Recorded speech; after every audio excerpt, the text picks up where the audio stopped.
gathers on the stolen traditional lands of the Massachusetts, Nipmuc, Pawtucket, and Wampanoag people.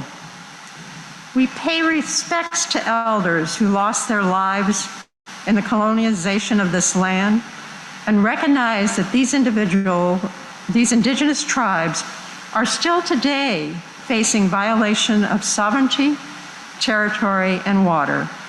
We also give thanks to the earth we walk upon, the waters, the life-giving plants, and all the earth's creatures, as well as the winds, sun, moon, and stars. We recognize this is just a first step in the moving toward right relationship with Native peoples and healing of the earth. If you are joining us from elsewhere in the country, we encourage you to research what Native American tribes were originally on the land where you are. If this is the first time with us, we welcome you.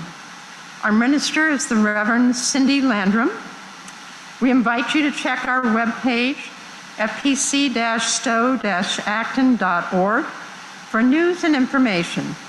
You can also sign up for our newsletter and email alerts called FPC Announce, and for our email forum, the FPC Forum. Please take a moment after the service to chat with our Welcome and Membership Coordinator, Jolene Trotta, who can help you connect and tell you more about FPC. For those who are joining us from off-site, our off-site welcome volunteer will now identify themselves in the chat and wave their hand, and they can help you get more information and answer some questions or point you to people who can. Our director is Michelle Cote. Yay. She may be leaving before the end of the service to ready things for our religious education program today. So if you'd like more information about religious education, her email is on our website, or ask Reverend Cindy for more information. If you're off-site again, ask our welcome volunteer. Because our service may include people who are unvaccinated and people with unvaccinated family members, we are asking that whenever we are in larger groups like this, we remain masked and observe 3 feet social distancing when in the building. Please check with people you're talking to about what distance they would like you to be at, so that everybody feels comfortable and welcome as possible. There are 3 restrooms available for use. 2 by the fellowship hall, to your right, my left, and the one upstairs in the connector, which right above. Please pay attention to the COVID protocols posted there. The vestry restrooms downstairs do not have exhaust fans, so our staff-only restrooms. And those in the lower fellowship hall are reserved for children and volunteers down there. After our service, it's our custom to have coffee hour. Our COVID protocols do not allow us to eat and drink in the building yet, and our fellowship hall is in use in the service today. So we are encouraging people to gather outside for conversation following the service today. For off-site people, we will have breakout groups in the Zoom room. Now for the major announcements. Despite COVID, we are really busy. You will find a majority of those in your order of service, the order of service that is posted on the website, but I wanted to highlight a couple. First, there's an error. This coming Saturday, there is no Growing a Victory Garden conversation. Saturday, November 27th, at 4 p.m., Gather film showing, which is headed by the Racial Justice Task Force. And you will find a URL on the order of service and in our webpage to join that group. On Sunday the 28th, there will only be 1 service, and you'll find information about that in your order of service. I'd like to also highlight that on November 29th at 7 p.m., the Racial Justice Task Force is again having Why Have a Land Acknowledgement. And you can have a really fruitful discussion to talk about that whole idea of land acknowledgement. I see Diane Miller in our pew, and boy, is she a busy woman.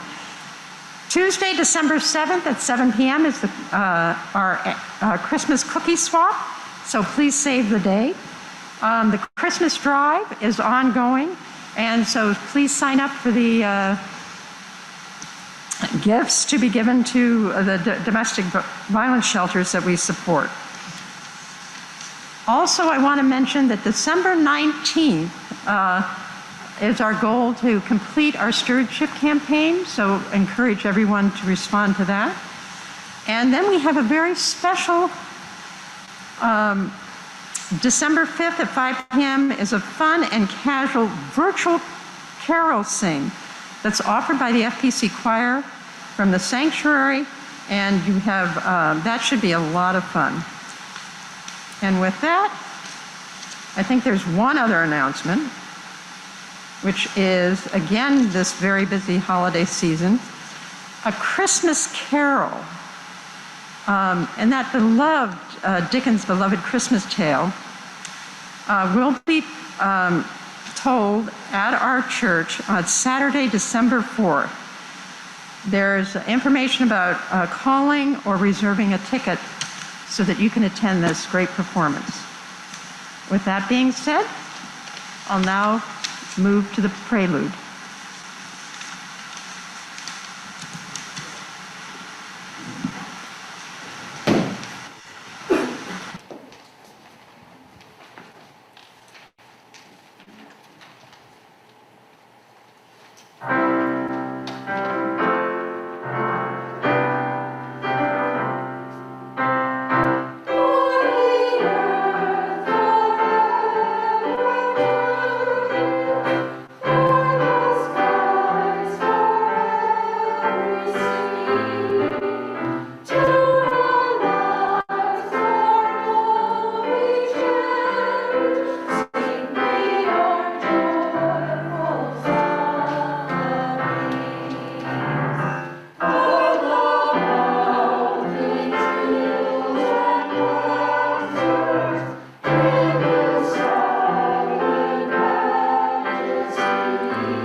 As our choir joins us from Fellowship Hall, I invite you to take a few minutes to greet your neighbor.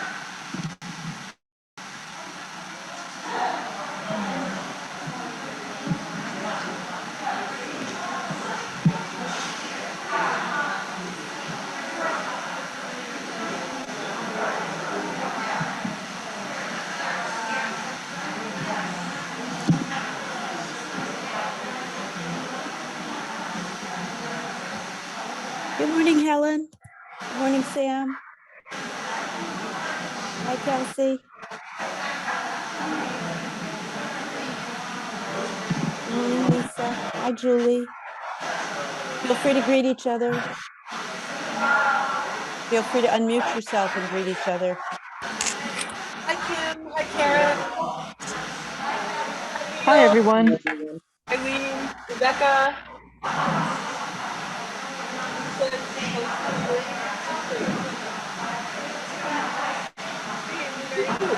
Woo, so soon. Good morning, everybody.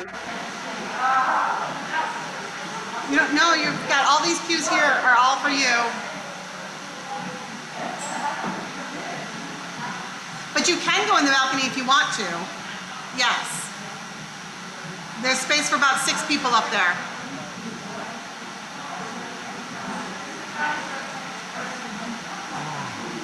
So the choir is done and is now joining the congregation. Just to simplify things today.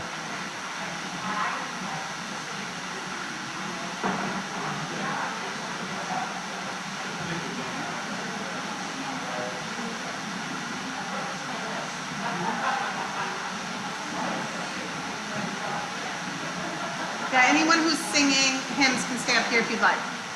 Or you can sit in the pew if you'd like, it's your choice.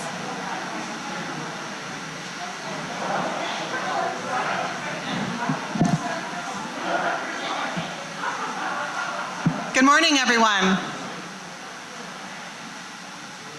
Your choir has been singing for you for 3 months without being able to hear a auditory response from you. So can you give them a round of applause?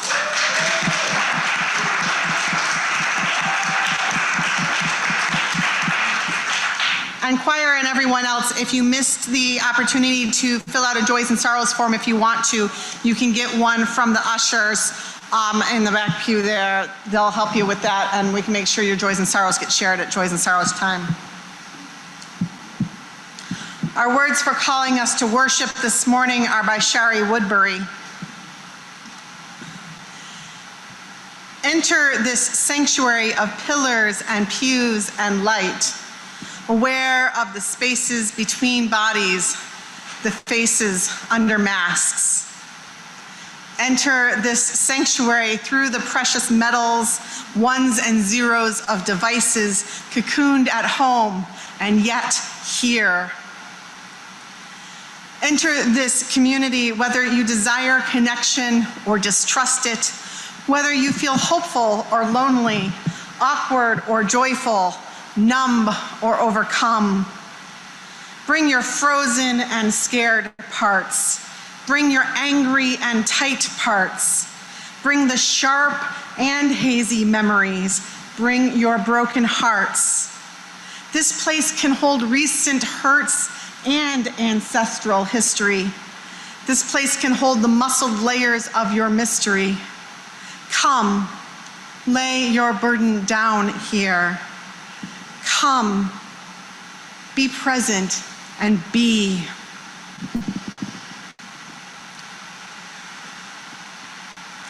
And now, if you're up for it, I invite you to close your eyes, wrap your arms around yourself in a tender hug. And those online might even kiss your own hand since you're not wearing masks. All these things can soothe the weary soul. Amen. I am going to spontaneously ask our lay minister, Marcia, to light the chalice for me as I say some chalice lighting words. This chalice is the symbol of Unitarian Universalism. It holds our history, our heritage, and our hopes for tomorrow. With it, we show the spirit of community, the warmth of community, the fire of commitment, the spark of justice. In this spirit, we light our chalice. Thank you.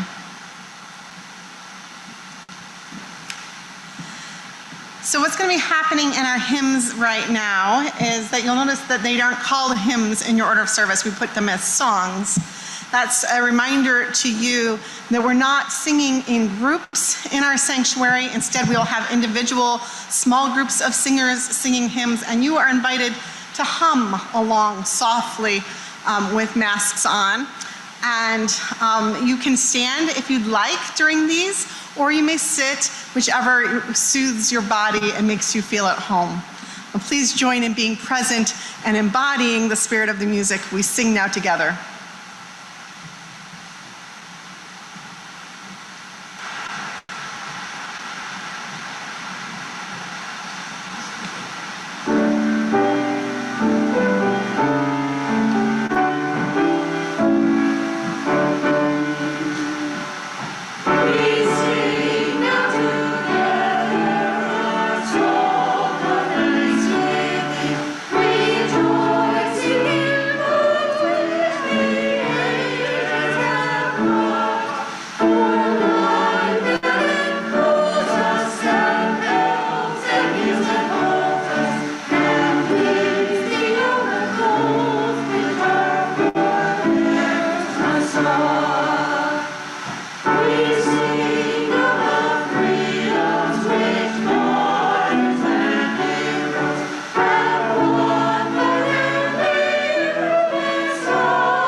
And please rise in body or spirit for our covenant and affirmation. Because speaking together in one voice is much the same thing as singing, but it's not forbidden to do a unison reading under our COVID rules. What I'm going to ask you to do on this, our first Sunday back together in person in our sanctuary and hybrid online, is to do something of a compromise. For those of you who would like to say our covenant, I invite you to say it along with me very quietly to yourself. For those who would like to pass, and for everyone, whether you're passing or not, I invite you to do this. Because you're masked and we won't really be able to hear you or see you, and we can't hear the folks off-site, but we can see them, I invite you, as you say, love is the spirit of this church, to put your hand to your heart. And as you say, and service is our law, I invite you to extend a hand out, palm up, like you're serving someone. And in that way, we will know, we will have a visual sign that we are joining together in covenant. And then we'll hold them in this position for, as we say the rest of our covenant together. And that way we will be held together in covenantal community. And then for the affirmation, it's again, hum the affirmation quietly to yourself as our singers sing it. So, love is the spirit of this church, and service its law. This is our great covenant, to dwell together in peace, to seek the truth in love, and to help one another.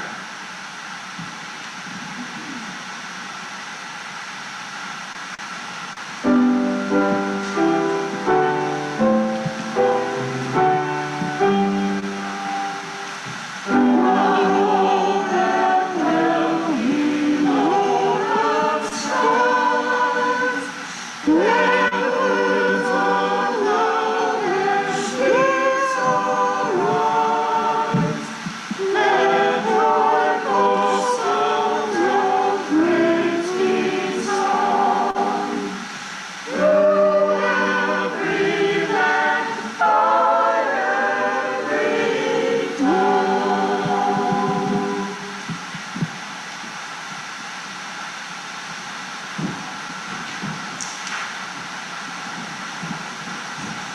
as this is our first time back in this space together, for those of us who are here present physically, and for those who are worshiping us with us online, our first time being back with this hybrid situation, I wanted to have a moment of blessing.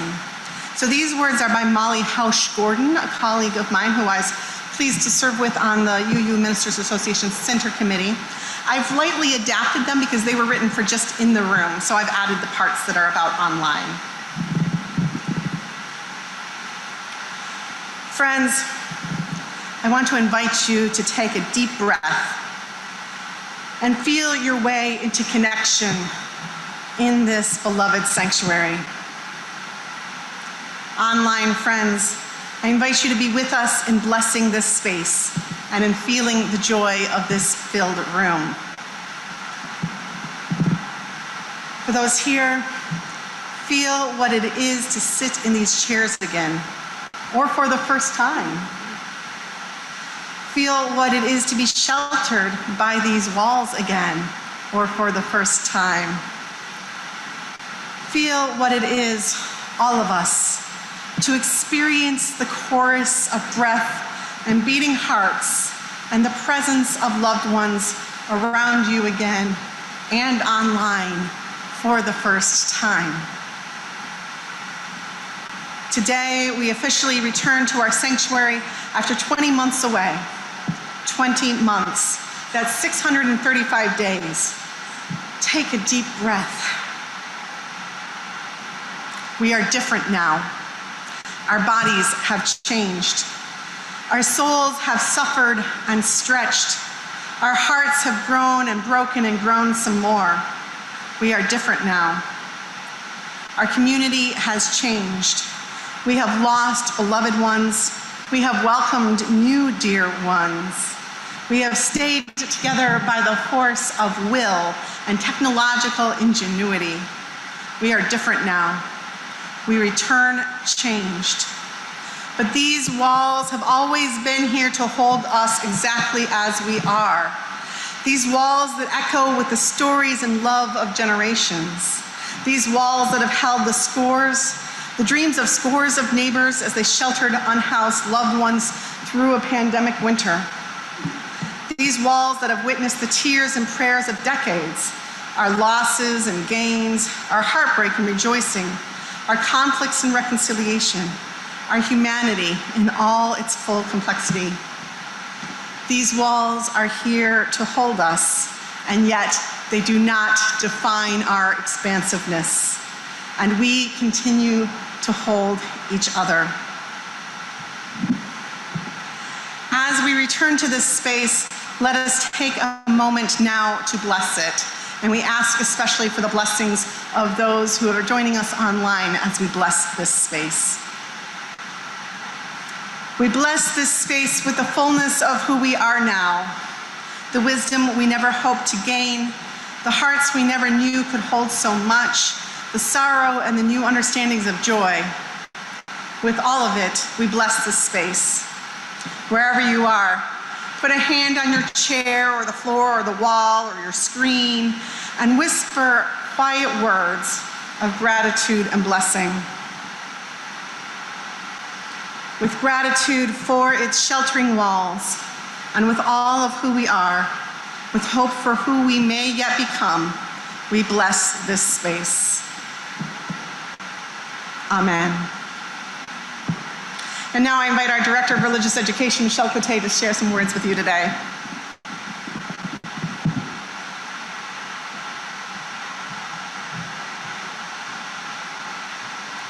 Good morning, and welcome, welcome, welcome back. It is Thanksgiving this week, and I have a short story written by someone named Nick Ortner to share with you. I'm adapting it. Once, there was a young man who was blind, and he had run into some hard times and decided that he would seek help from others by sitting and putting a hat out in hopes that people would help him with monetary contributions. However, he had been there for a while and only had a few coins. He had a sign that said, "I am blind, please help," but People weren't being very generous. A man was walking by, and he stopped and spoke to the young man for a bit. He took a few coins and put them in the hat, and then asked the young man, "Can I change your sign?" And the young man said, "Sure." But he didn't tell him what he wrote, and he went off on his way. Yet, shortly after he left, the hat began to fill up. A lot more people were giving money to this young man. That afternoon, the same man came back who had changed the sign to see how things were going. The boy recognized his voice and said, "Were you the one who changed my sign this morning? I'm wondering what you wrote." The man said, "I only wrote the truth. I said what you said, but in a different way. I wrote, 'Today is a beautiful day, but I cannot see it.'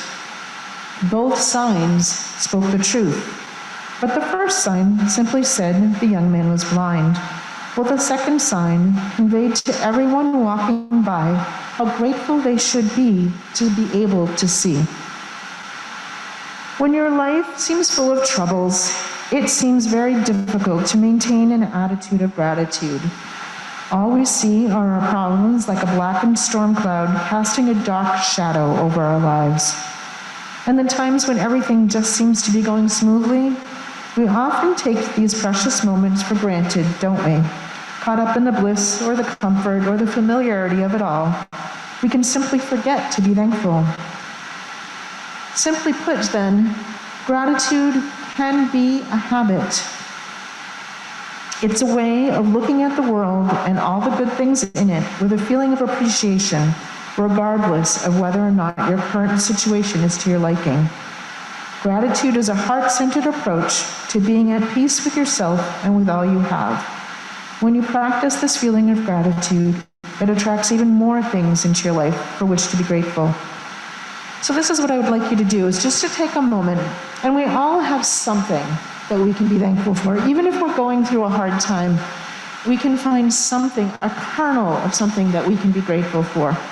One of the things that I'm going to share, so I just did a virtual RE class because the weather just is getting too chilly for our kids to be outside, and we can't all gather in person yet because of the kids' vaccination status.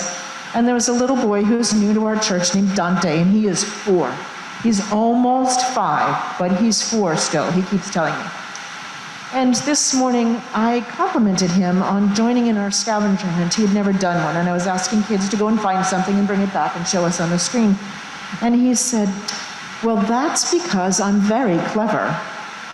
And it was just the most heartwarming thing, because it was this child just embracing his confidence and himself. And I was just so grateful to be part of that moment.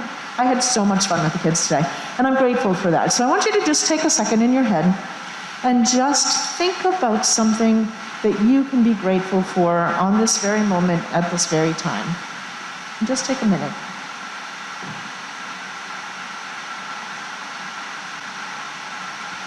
And then I want you to encourage you as you go throughout your week to find those times, to recognize in the moment, well, this is something like a sunset or someone giving you a compliment, something that will uplift your soul, and know that you indeed have things to be grateful for.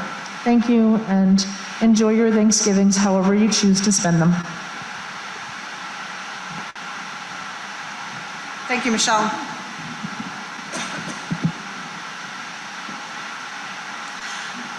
I'm going to ask now that our lay minister, Marcia Rising, comes up and joins me with lighting candles as I share joys and sorrows.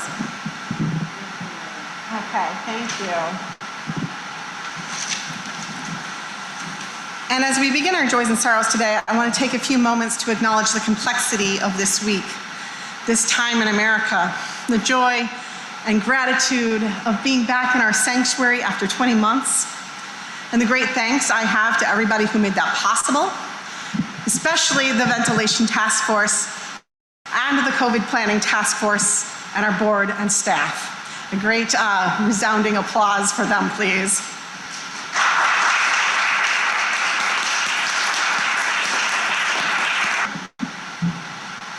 For all these joys and sorrows, we hold them in our hearts as well as those that were left unspoken.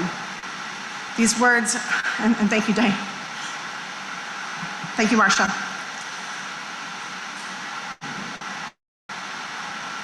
In the Name of All That Is Complicated by Laura Littlejohn Gray is the name and author of our Words for Prayer meditation.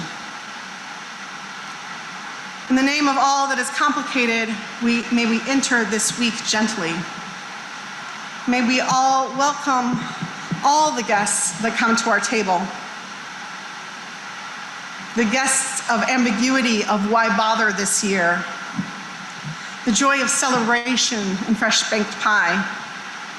The grief of the empty seat that can never be filled. The warmth of candles lit in the dark.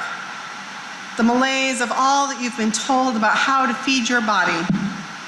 The hope of reconnection, of feeling filled for the first time in a long time. The fear of, is this safe enough? The loving bustle of ancestry and recipe and tradition.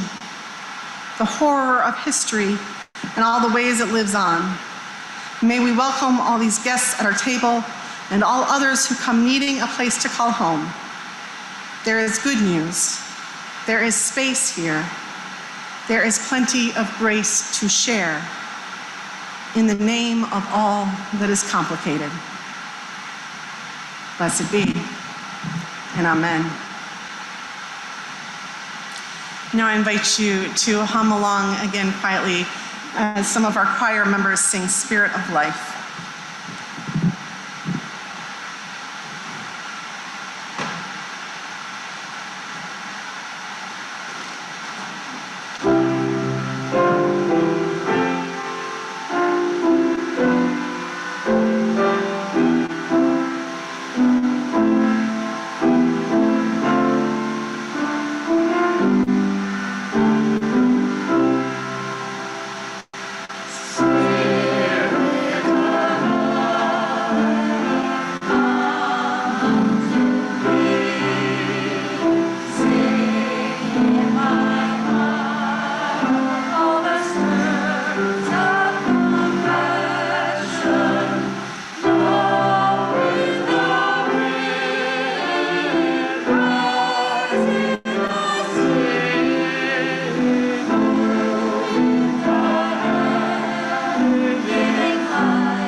Our reading is A Song of Believing by Brian Doyle, slightly abridged. As a fan's notes for grace and a quavery chant against the dark, I sing a song of things that make us grin and bow, that just for an instant let us see sometimes the web and weave of merciful, the endless possible, the incomprehensible, inexhaustible, inexplicable yes. Such as, to name a few, the way the sun crawls over the rim of the world every morning, like a child's face rising, beaming from a pool all fresh from the womb of the dark, and the way a jay hops and damselflies do that geometric arrow amazing thing, and bees inspect, and birds probe, and swifts chitter. And the way the young woman at the bus stop has her infant swaddled and huddled against her chest like a blinking extra heart. And the way a very large woman wears the tiniest mini skirt with a careless, airy pride that makes me so happy I can hardly squeak. And the way no pavement, asphalt, concrete, cement thing can ultimately defeat a tiny, relentless green thing. and the way people sometimes lean eagerly, face first into the future, and the way infants finally discover, to their absolute agogishment, that those fists swooping by like tiny fleshy comments are theirs. And the way my mom gets caught unawares by a joke, she barks with laughter, so infectious that people grin 2 towns over. And the way one of my sons sleeps every night with his right leg hanging over the side of the bed like an oar, no matter how many times I fold him back into the boat of his bed.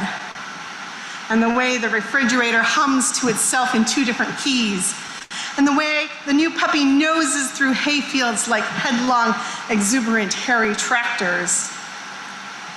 And the way my daughter always makes one immense final cookie the size of a door when she makes cookies. And the way one son hasn't had a haircut since Napoleon was emperor. And the way the crows arrange themselves on a fence like the notes of a song I don't know yet. And the way car engines sigh for a few minutes after you turn them off. And the way your arm goes totally nonchalant when you are driving through summer with the window down. And the way people touch each other's forearms when they are scared. And the way every once in a while someone you hardly know says something so piercingly honest that you want to just kneel down right there in the grocery store near the pears. And the way little children fall asleep with their mouths open like a fish. And the way sometimes just a sidelong glance from someone you love makes you feel all shaky for a second before you can get your mask back on. And the way some people, when they laugh, tilt back their heads, the way like they need more room for all the hilarity in their mouths. And all the way hawks and eagles always look so annoyed. And the way people shuffle daintily on icy pavements. And the way the churches smell dense with hope. And the way the men's pants bunch up at the knees when they stand after kneeling in church. Look, I know all too well that the story of the world is entropy. Things fly apart, we sicken, we fail, we grow weary, we divorce, we are hammered and hounded by loss and accidents and tragedies. We slide away into the dark oceans behind the stars. But I also know that we are carved of immense confusing holiness, that the whole point for us is grace under duress, and that you either take a flying leap at nonsensical, illogical, unreasonable ideas like marriage and marathons and democracy and divinity, or you huddle behind the brooding wall. I believe that the coolest things cannot be measured, calibrated, calculated, gauged, weighed, or understood, except sometimes by having a child patiently explain it to you, which is another thing that should happen far more often than it does. In short, I believe in believing, which doesn't make sense, which gives me hope. Thus ends the reading. This is the time in our church when we are also engaged in our annual stewardship campaign, that time of year when we ask for pledges to this congregation to sustain us and the work that we do into the future. And somebody who has sustained us through the hard work as past president through the pandemic, as a leader in our COVID task force, is your member, Katie Weeks. She's here today. Yeah, give her this. Yeah, amen. She's here today to talk to you about something she loves and something she loves doing here at this church. Katie, take it away. Thank you so much, Cindy. So I'm not here to talk about filters that we can't hear from. Right. Thank you, Dave. You're always my straight man. I love it. But I'm here to talk about music. The Stewardship Committee asked me to talk about music. How wonderful is that? Oh my God. I just wish I could play music for you, but I'm not really that good, so I'm not going to. But Dave and I have been singing with FPC for many, many years, like more than 20 years. And we love the tradition of singing at FPC, and we're so thrilled that Brad Dumont is continuing in the tradition with our wonderful, wonderful choir directors. Yay, Brad! To help us bring you joy. So I'm going to talk about singing. So, how deeply is music, especially singing, a part of our being? So I'm going to tell you a story. You know that, remember Ami last week talked about her grandfather? I'm going to talk about my dad. My dad sang in choirs for yonks. I must be like 40 or 50 years. He played the sousaphone in the town marching band. He even played the bass fiddle for a jazz band when he was in college. Oh my God, he loved music. So in his later years, actually mostly his last year, he got dementia. And he slid slowly into not being able to recognize people, not being able to put more than 2 words together, maybe 3 at the most. So it was hard, and it was hard to communicate with him. But I went up one Christmas Eve to his residential place where he was staying, and we had a little lunch, and I said, hey, Dad, let's go and go around the community and let's just sing carols. So he smiled at me because, you know, that's what he does. He's my dad. He smiles at me. We got his wheelchair and we started going around the rooms. And I started singing a well-known Christmas carol. I think it was Silent Night, but whatever. Dad started singing the words. My father remembered the words. Not only that, but he sang the bass part. Oh my God. That is how deep music is in us. We can forget to talk, but oh my gosh, you start us singing and we're going. So, back to FPC. Our previous minister, Tom Raziello, once asked one of our choir directors, it was Susie Cartran, because she told me this story. He said, Susie, you've got quite a few choir people here. You're filling this place up. What are we going to do if the choir spills over into the pews? And Susie said, oh my God, that would be marvelous. And I agree. I think that music is amazing. I come to church mostly to sing.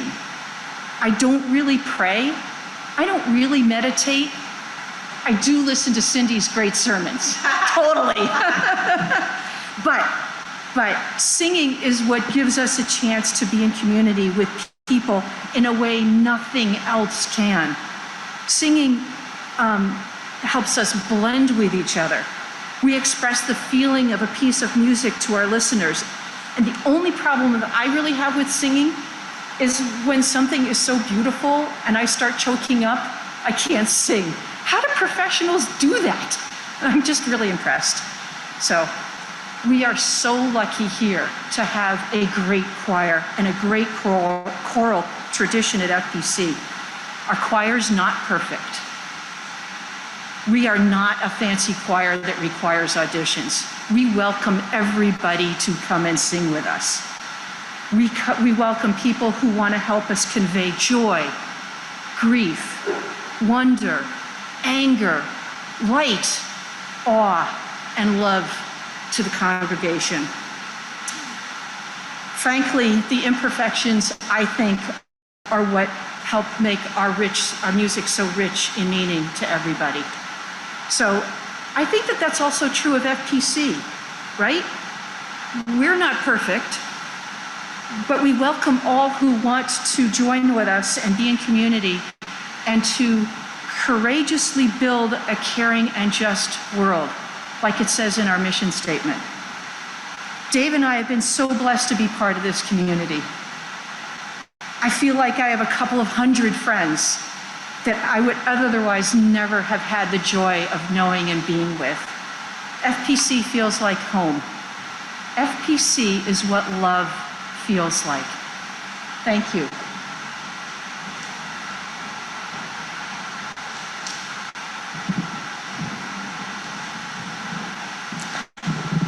Y'all, we are so full of gratitude today that it is noon and I have not even preached yet.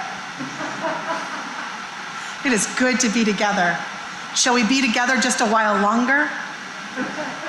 If you need to leave, it's okay, but I'm gonna say some words because I have so much to be grateful for this week.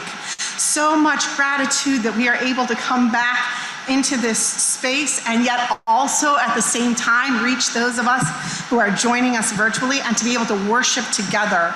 And we're gonna get stronger and better at that in the weeks to come now that we know that we can.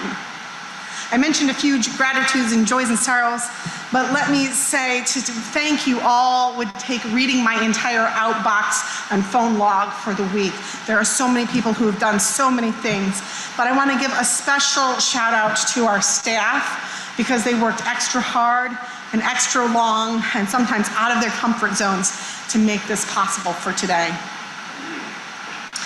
And of course, another shout out to our COVID task force, ventilation task force board, because the three of them worked tirelessly and including especially the ventilation task force and COVID task force this week from doing everything from unboxing and setting up ventilators and scheduling a whole day since the window that the truck might come was like 8 a.m. to 9 p.m., covering that time, and then going home in the evening doing online presentations. So special thanks to all of them. It has taken a community to be the community, to hold us together as a community, to bring us back in community. Blessings to all of you. I see so many people around the pews who have done things over the last 20 months, over the last years, to make it possible to get us to where we are now. This is strange now at this moment. Even having done a 9 a.m. service is still a little frightening. Until I attended my daughter's theater performances this weekend, I hadn't been in a crowd this large inside in 20 months. I hadn't been in a crowd this large outside except for our own worship services. I've gotten used to when I'm in the sanctuary, preaching from a chair with my shoes off. And even preaching outside is not the same. Not that sense of vulnerability and awe and history and majesty that comes with being inside with you after all this time. And I know some of you feel it too. Some of you, I'm sure, are frustrated that it has taken us so long. And some of you are still not sure you're ready to be here. Some of us want us to turn these noisy filters off. And some of you want to know if we can turn them up. We can't, they're at the max. I want to know, can we open the windows? All of us are weary, worn through by this pandemic, tired of its toil and its limitations, and tired of its consequences. And all of us too have been affected by death, by loss, by fear, by struggle. We come through this changed, as our blessing earlier said. We stand here or sit here and worship like a calf standing for the first time, legs all wobbly, unsure of what exactly this is that is happening and how to do it. And I feel like this moment, this is Thanksgiving. This is the spirit of Thanksgiving. The joy at being around a table with loved ones at the same time as struggling with the difficulty of family dynamics. Or the people who can't be here that you wish could be, and the people who are here that maybe you'd be okay if they weren't. That struggle with doing this for the love of family and the ritual, and also struggling with family and ritual.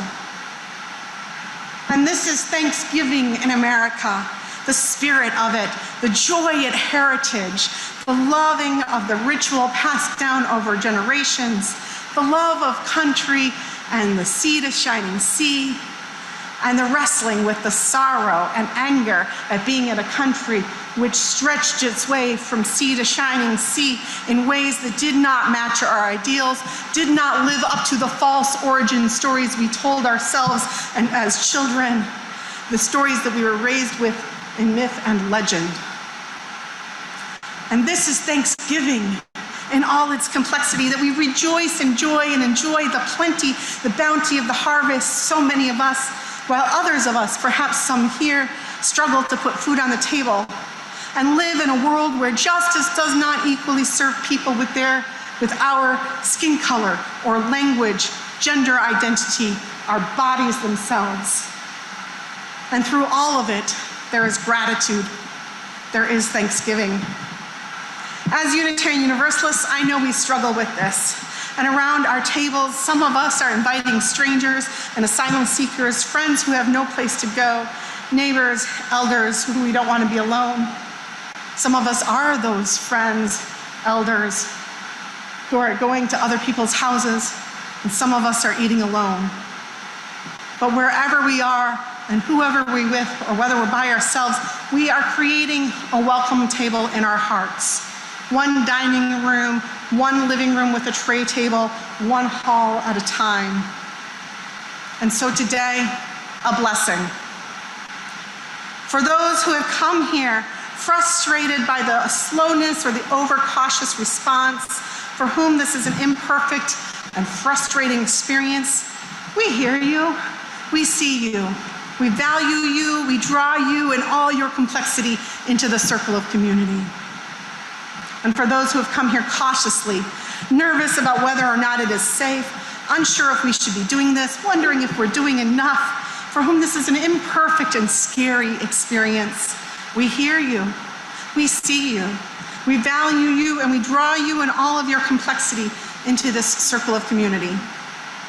For those who have joined us off-site, wondering if they will still feel included in community, frustrating at how little they're present with others in the same ways, for whom this is an imperfect and maybe even lonely experience, we hear you, we see you, we value you, we draw you and your complexity into this circle of community.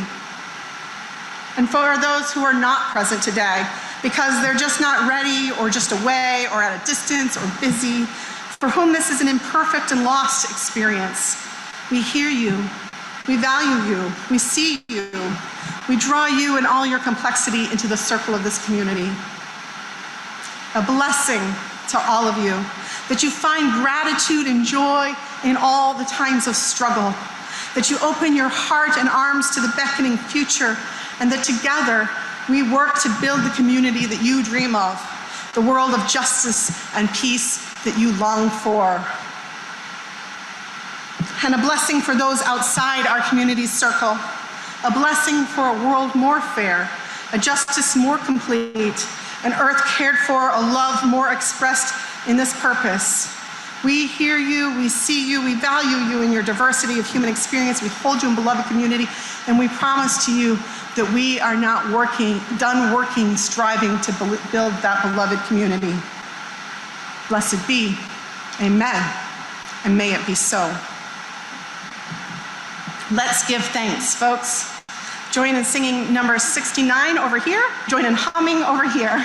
Join in singing off-site. This is Give Thanks, number 69.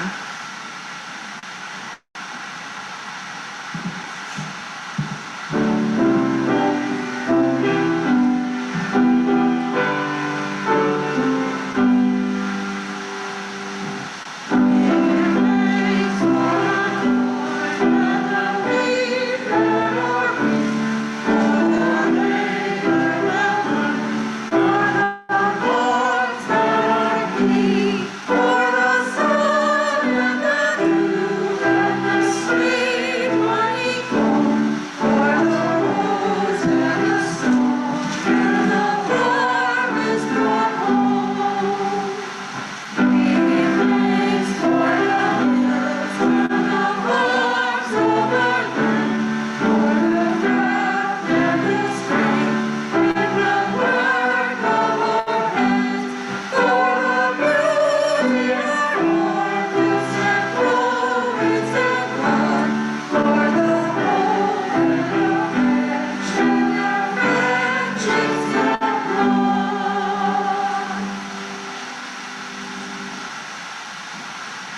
I give thanks for our ushers who are on the ball, that when the minister skips the offering, they make it up in the hymn. Our plate is shared today with our partner church in Olastelek, and something to know is that they're struggling with COVID there, and that this offering is supporting the work of our church and their church and both of the good works that we do. So thanks for your generosity today and always. May we go in peace. Our service is done. Our service to the world begins. Happy Thanksgiving in all its complexity, joy and sorrow, and truth-telling. Amen. Please rise for our sung benediction and join in humming.